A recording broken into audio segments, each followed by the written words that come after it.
আচ্ছা, আপনারা কি টাইপ 1.5 ডায়াবেটিসের ব্যাপারে জানেন?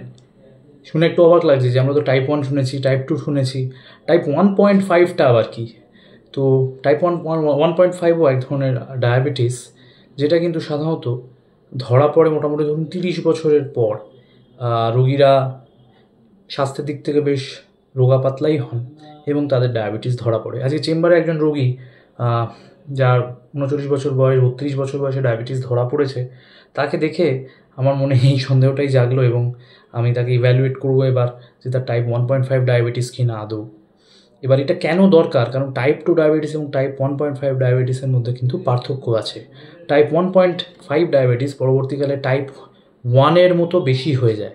তো সেক্ষেত্রে তার চিকিৎসাটাও একটু টাইপ 1 ঘেঁষা হবে। টাইপ 2-র যেগুলো প্রচলিত চিকিৎসা, তাতে কিন্তু টাইপ 1.5-এর ক্ষেত্রে সুগার কন্ট্রোলে অনেক প্রবলেম হবে। সত্যি কত কিছু এখনও জানার আছে, কত কিছু এখনও শেখার আছে। সবাই ভালো থাকবেন, সুস্থ থাকবেন।